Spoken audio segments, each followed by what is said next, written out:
As of the day I'm posting this video, it's been exactly 10 years since the initial release of Volume 1 of Occultic 9, and a decade later, we still don't have the final volume of the series anywhere near in sight. And that's really sad. For those of you who don't know Occultic 9, it is the 5th mainline entry in the Science Adventure, or SciADV series, which is a big sci-fi multimedia franchise that primarily exists in the form of visual novels. The story of Occultic 9 follows a series of mysterious and unsettling events taking place in Kichijoji, Tokyo, that causes the fates of 9 seemingly unrelated individuals to become tied together, and it's up to them to uncover the truth behind the incidents. But within the context of the SciADV franchise, Occultic 9 has always been the oddball out. It was originally planned to be a completely separate story from SciADV, but eventually, it was retconned into being part of it. Moreover, unlike all other SciADV mainlines, Occultic 9 was not originally a visual novel. Rather, it was at first a light novel series planned for a grand total of 4 volumes. But somewhere down the line, it became its own multimedia project, existing in 4 different mediums, all of which have different storylines, and only 2 of which actually have endings. Those being the anime and manga. The last time we saw any content produced for this series was in 2017, when they released the 3rd volume of the light novel as well as the visual novel version of the story. The visual novel, however, released incomplete, with series creator Chiyomaru Shikura promising to make a free patch and expanded version called Occultic 9 New World, which would supposedly depict the true ending after story. But after 5 years of nothing, he eventually announced on his Twitcasting livestream in the summer of 2022 that New World had been cancelled, seeing as the amount of content that they would have needed to add in was simply too much for just a free DLC. He was instead thinking of revisiting Occultic 9 in the form of an Occultic 9 Elite type of remake, in the style of Robotics Notes Elite, with it incorporating occasional scenes from the anime. Yet as of now, we've still yet to see this, or Volume 4 of the light novel, come into fruition.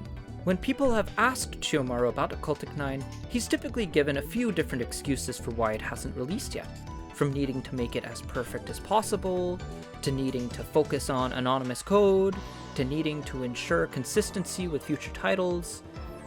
But it's now been 7 years, and here we are still waiting for the story to be finished. And seeing as it's Occultic 9's 10th anniversary, I figured I'd do a short little personal reflection concerning my thoughts and feelings on the series. Going into Occultic 9, I had very low expectations, knowing that it was generally considered a black sheep within the English-speaking SciADV community for its fit in the series being nebulous for a long time, and it having 4 different conflicting versions of the story.